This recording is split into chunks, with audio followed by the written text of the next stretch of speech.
Berdoa selesai. Apa kabarnya hari ini? Alhamdulillah, luar biasa. Allahu Akbar. Kok pada gak masih belum sarapan ya? Belum. Kenapa? Ibunya sakit. Ibu lagi sakit. Semoga ibunya cepat sembuh ya. Iya, Bu. Bukan ibu saya, Bu. Saya lagi sakit, Bu. Oh, semoga cepat sembuh ya. Iya, Bu. Hari ini ada yang gak masuk gak? Masuk semua, Bu. Alhamdulillah. Oke. Minggu kemarin masih ada yang ingat belajar apa? Apa ya? Lupa, Lupa, Ibu. Lupa ya? Iya. Ibu. Oke, buat hari ini kita akan belajar tentang teks narasi. Ada yang udah tahu belum apa itu teks narasi? Ada yang udah tahu belum? Angkat tangan. Belum, Bu. Belum tahu, Bu. Iya. Oh, sebelum itu Ibu mau bacain tujuan pembelajaran. Yang pertama, peserta didik mampu menulis teks narasi dan menjelaskan pengertian dan ciri-ciri teks narasi. Selanjutnya, peserta didik mampu memberikan contoh teks narasi. Selanjutnya, peserta didik mampu mengembangkan keterampilan menulis teks narasi. Oke.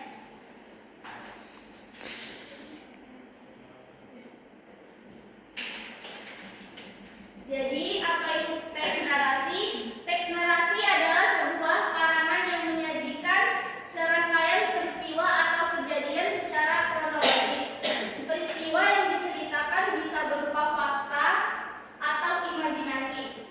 Tujuannya adalah untuk menceritakan sebuah kisah, baik untuk menyampaikan informasi, memberikan pengetahuan, dan mampu untuk menghibur para pembaca.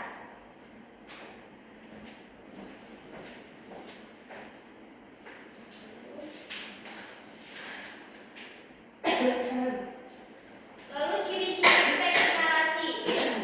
Yang pertama, menceritakan suatu kejadian atau peristiwa.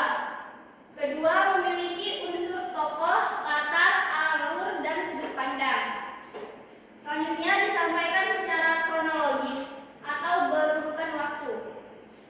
Selanjutnya menggunakan bahasa yang menarik dan deskriptif untuk menghidupkan cerita. Yang terakhir terdapat konflik yang menggerakkan alur cerita. Udah paham belum apa itu teks narasi? Sedikit, Bu. Sedikit paham, Bu. Ada yang bisa menjelaskan ulang pengertiannya?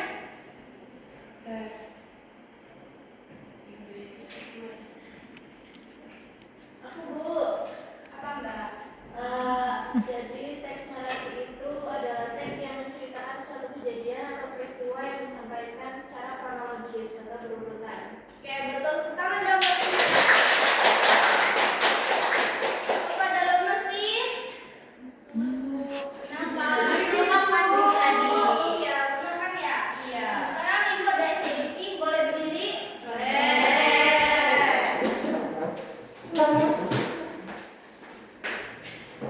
Jadi sedikitnya gini ya, Ibu dulu.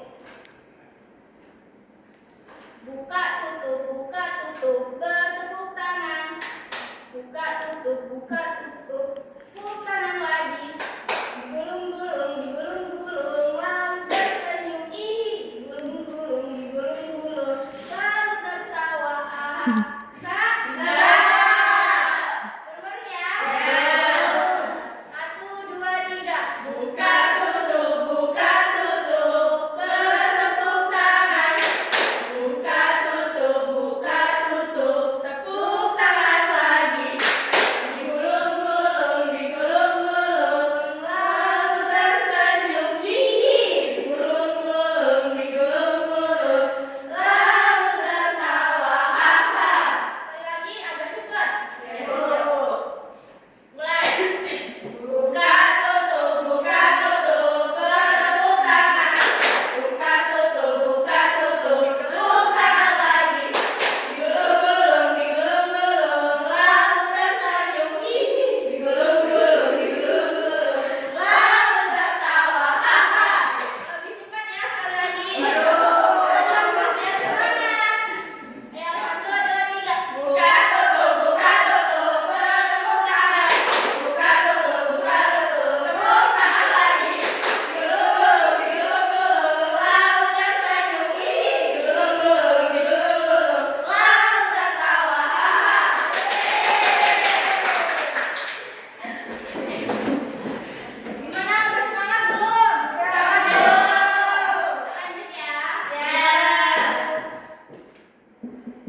emosi atau menghadapi konsekuensi dari pilihan mereka.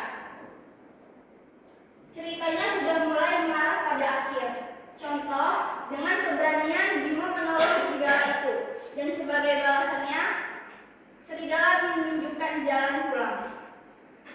Selanjutnya ada koda atau yang terakhir, berisi pesan moral, refleksi tokoh atau kesimpulan dalam cerita. Tidak selalu ada, tapi sering digunakan dalam teks naratif yang memiliki tujuan mendidik. Contohnya, sejak saat itu Bima belajar bahwa keberanian dan kebaikan selalu membawa kebaikan kembali.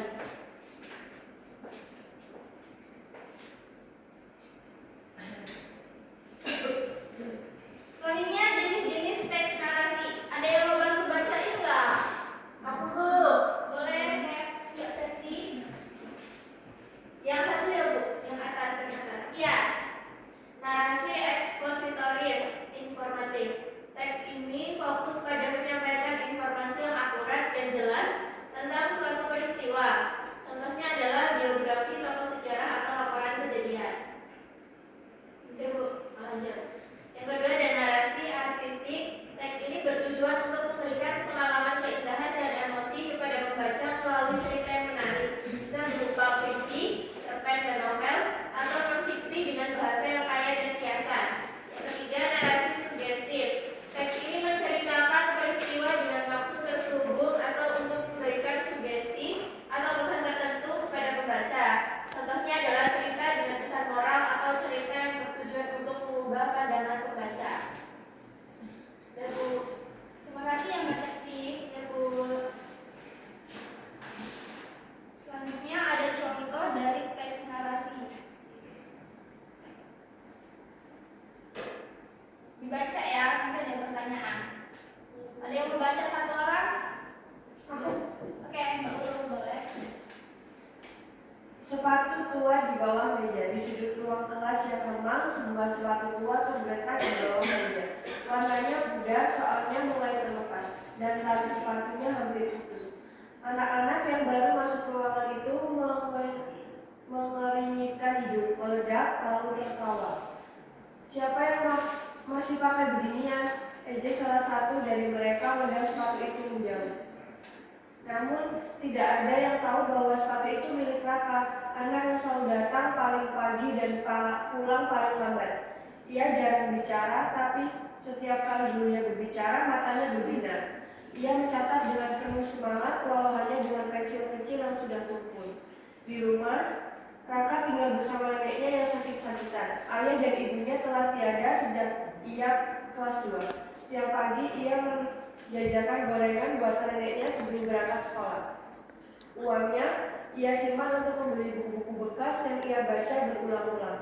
Hari itu, ketika ia melihat sepatunya tak lagi ada di bawah meja, Raka hanya menunduk. Ia tak bertanya siapa yang membuangnya. Ia berjalan pulang dengan kaos kaki yang sobek.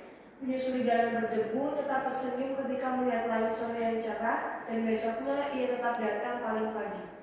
Oke, terima kasih Mbak Ulul. Sama-sama Ibu. Nah, jadi kan teks narasi sugestif itu menceritakan peristiwa dengan maksud terselubung atau memberikan sugesti pesan tertentu kepada pembacanya. Nah, dari contoh narasi ini pesan yang dapat diambil apa? Ada yang tahu?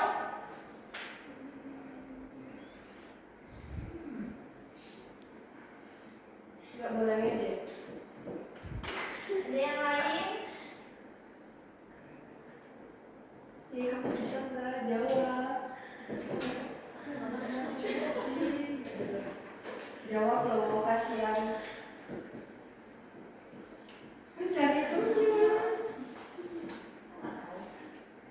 Parah. Yang depan masa nggak tahu sih?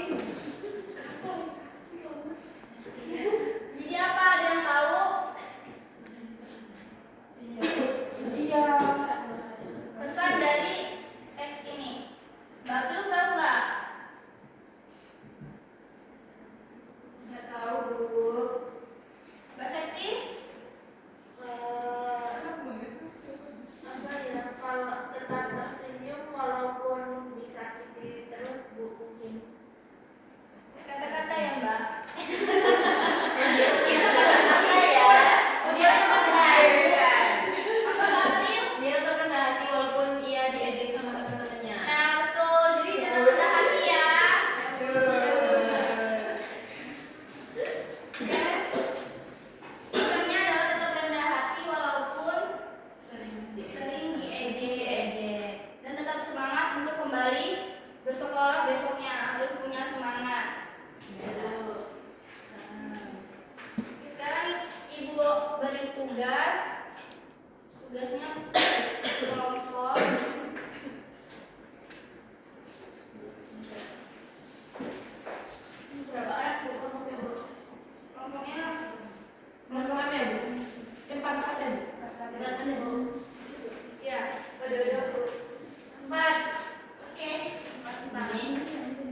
jawab ya.